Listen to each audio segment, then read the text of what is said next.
Welcome back to another episode of SNES Chronicles, where I'm crazy enough to review all the games on the Super Nintendo by release date. Today I'm going to talk to you about a game that I really didn't like at first, but I've grown to appreciate it a lot. u.n.squadron.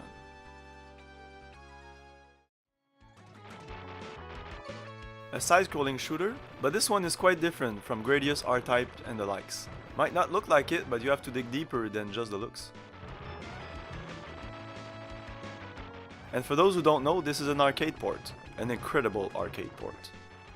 I think it looks and sounds better than the arcade. Of course it has the limitations of the console, but you don't really feel them. The animations, the colors, the sprites, the faces are just awesome. And the music might not be talked about much, but these tunes are great, and they're all great, which is a rare feat. Let's start with the levels. This is not a level 1, level 2, level 3 kind of thing. Once you're past the obligatory first level, you can choose which mission you want. And you're not stuck there. Each time you lose a life, you can choose another destination.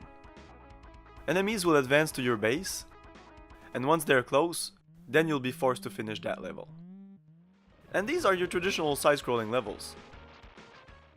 But those trucks are special levels to earn cash.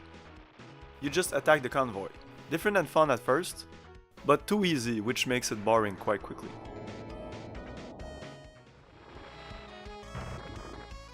Most levels have ground enemies, which can be a hassle if you don't have the right weapons. Speaking of which, you can buy ships and weapons all along your missions. All ships have their set of weapons, and each weapon's its purpose. It's really an important part of the game to bring the right weapons to the right mission. If not, sometimes you're just a sitting duck. And an important note, you keep your ships when you buy another one. So eventually you can choose which ship to bring in later missions. You keep your ships, but you lose all weapons you bought after the mission.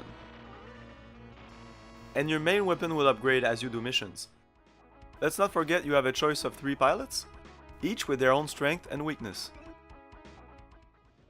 This is not the type of shooter where your weapons encompass the whole screen. You always have to be careful. Another great thing about this game is when you get hit, you don't die immediately, like most shooters. You lose energy, but not only that, for a couple of seconds after being hit, you'll become very vulnerable, and whatever life you have left will not be considered if you get hit right after. You will die. So in some cases, you might have to take a hit, but if you're careful not to get hit again, you're fine. Except of course when you don't have any more energy. It's a great system, but I have not really seen in other games, at least not all games.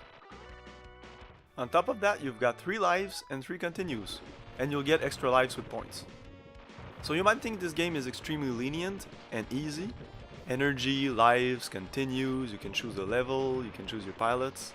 And because of all that, I suppose, the game is really hard. Well, it's really hard at first, but once you understand the different weapons and ships and missions, it gets easier and easier. Each time you play, you get a sense of getting better. And that for me is the mark of a great game. The game hasn't much fault. Okay, it's missing the 2-player mode of the arcade. I'm getting used to that. But the worst is the fact that the game gets somewhat easier as you do missions, since you get better ships and weapons. Apart from that, the game is near perfect. And I have to say, these are not my kind of games, but I can recognize a great game when I see one. Pilots to choose from, lots of ships, lots of weapons, weapons have purpose, and non-linear gameplay. This game has it all. If you like shooters and haven't played it, what are you waiting for? We should be talking more about this game. Why isn't there a sequel? Oh well. Have a great day, evening or night, and remember, have fun. Peace.